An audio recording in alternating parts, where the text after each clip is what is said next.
When it comes to holding people accountable, Judge Edward Chen has no filter.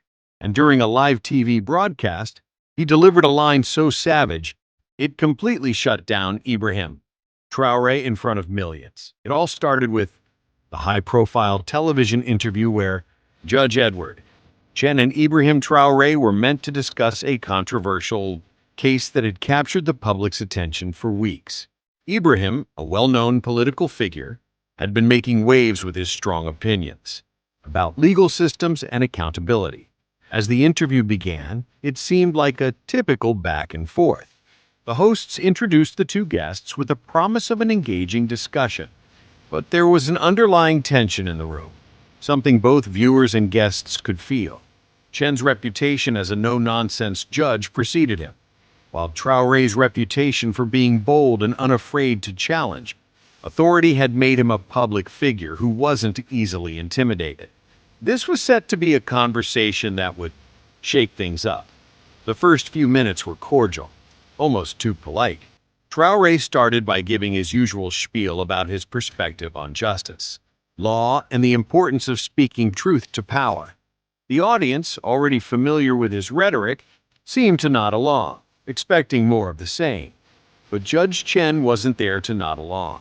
As Traoré spoke, Chen remained silent, observing every word with the careful attention of someone who had seen it all before.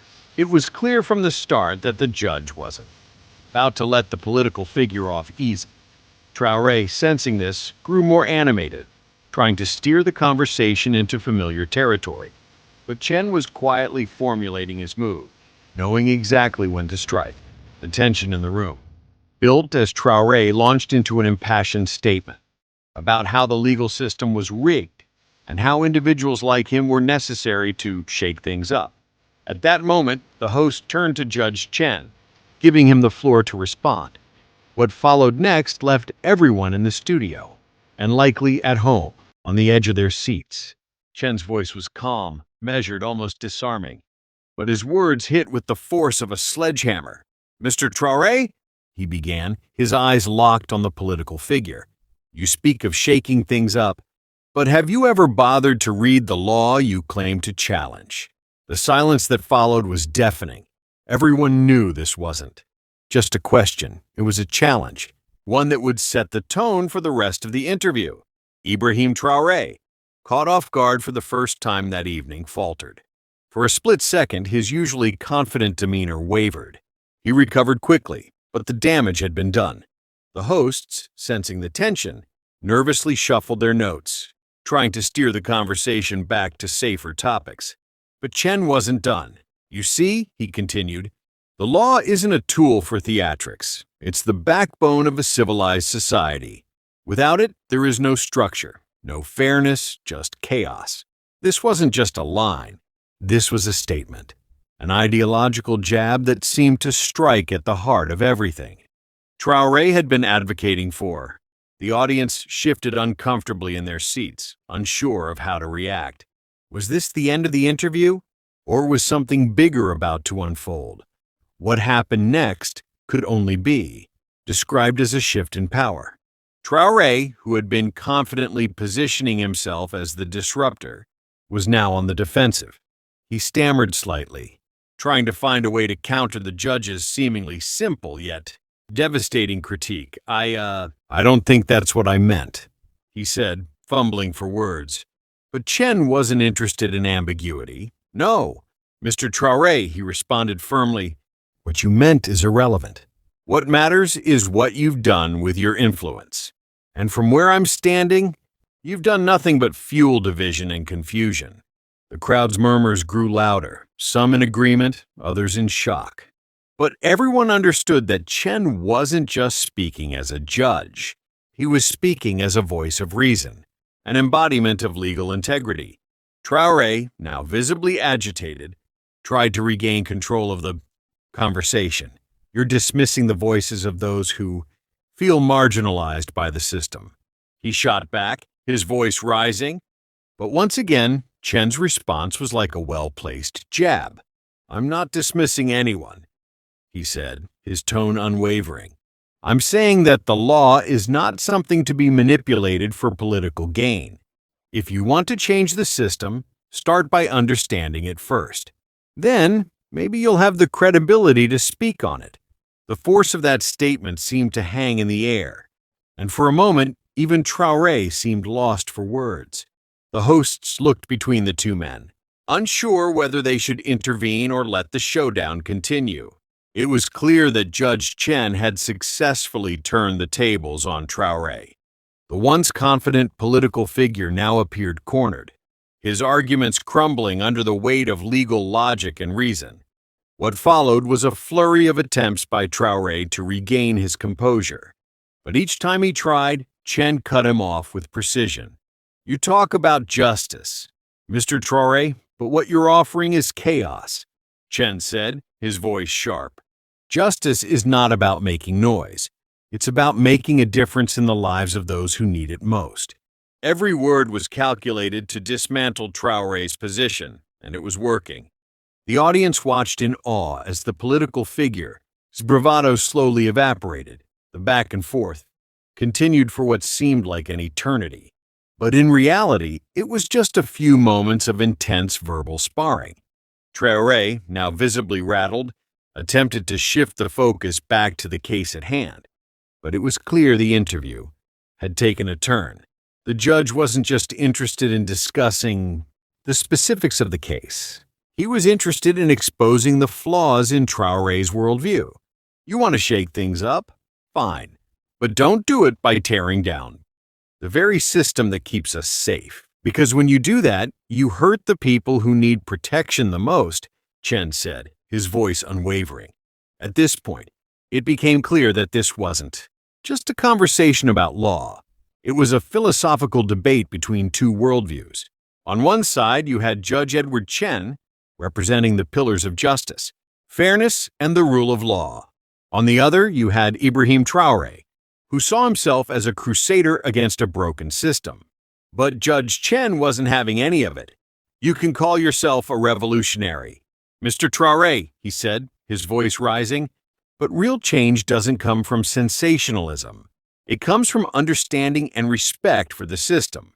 You seek to reform." Traoré's usual bravado seemed to falter with every word, and the audience was left to wonder whether he would ever recover from this verbal assault. The hosts, who had been largely silent throughout the exchange, now found themselves caught in an uncomfortable position. On one hand, they had a popular figure in Traoré, whose opinions were often echoed by the public. On the other, they had a judge whose words resonated with truth and authority. The dynamic had shifted. It's not about being popular. "Mr. Traoré," Judge Chen said, his gaze unwavering, "it's about being right. And when you distort the truth, you lose that." Those in the studio were left to contemplate the weight of those words. Was this the moment that Traoré's argument collapsed, or would he find a way to salvage his position? For a brief moment, there was a palpable silence. Traoré, now visibly shaken, seemed to reconsider his next move. It was clear that he wasn't used to being questioned so directly, let alone having his entire worldview challenged in such a public manner. The hosts glanced at one another, unsure of how to proceed. But Chen wasn't waiting for anyone to make a move. "I'm not here to entertain debates about ideology. I'm here to talk about facts," he said, his voice cutting through the tension. "And the fact is, your approach isn't just flawed, it's dangerous." The room fell silent again. Chen had landed the final blow, and it seemed like there was no way for Traoré to recover. As the interview began to wind down, it was clear that the dynamic had completely shifted. Traoré, who had come in with an air of superiority, now seemed like a man on the defensive. He fumbled with his notes, attempting to steer the conversation back to his original talking points. But it was too late. Judge Chen had not only dismantled his arguments, but had exposed the cracks in his entire approach to justice and reform. Real change, Chen concluded, is built on understanding, not on creating chaos. The hosts, now fully aware of the tone of the conversation, began to wrap up the segment, unsure of how to address the fallout from this intense exchange. As the cameras finally turned off, and the interview concluded, there was an odd sense of quiet in the studio. The hosts exchanged nervous glances, unsure of how to address the tension that had just unfolded before them. The air felt thick, as if the words exchanged between Judge Chen and Ibrahim Traoré would echo long after the cameras had stopped rolling. In the days that followed, the footage of the interview quickly went viral. Social media exploded with reactions, with people from all walks of life weighing in on the intense showdown. Some praised Judge Chen for his sharp intellect and unflinching commitment to the truth, while others sided with Traoré, calling for more radical reforms and criticizing Chen's apparent rigidity. But no one could deny the impact of the exchange. It had exposed deep divides in how people viewed the legal system and reform. In the aftermath, Ibrahim Traoré appeared on multiple platforms, trying to recover from the blow. He claimed that Judge Chen's remarks were dismissive of the very real struggles that people faced under an unjust system. The law isn't always on the side of the people, Traoré argued in a follow-up interview, attempting to regain his footing. But Judge Chen, ever the composed figure, chose to remain silent, letting his words from the live interview speak for themselves. The more Traoré spoke, the more his previous statements seemed to unravel. The public's perception of him began to shift. What had once been a powerful voice for reform now appeared as someone scrambling for legitimacy. The contrast between the two men, one with measured wisdom and the other with fiery rhetoric, had become a defining moment in the ongoing debate about justice and accountability. As the weeks passed, the ripples of that confrontation continued to affect both men's public images. Judge Chen remained steadfast, appearing on more shows where his calm, reasoned approach was consistently admired. Meanwhile, Traoré found himself increasingly on the defensive, his previous arguments criticized by those who once supported him. It wasn't just a simple case of political debate anymore. This had become a clash of ideologies, and it was clear that Judge Edward Chen had emerged victorious in this intellectual duel. The live TV exchange had left an indelible mark on the public consciousness. As you reflect on these dramatic moments, remember, every debate is an opportunity to either fortify your beliefs or have them challenged.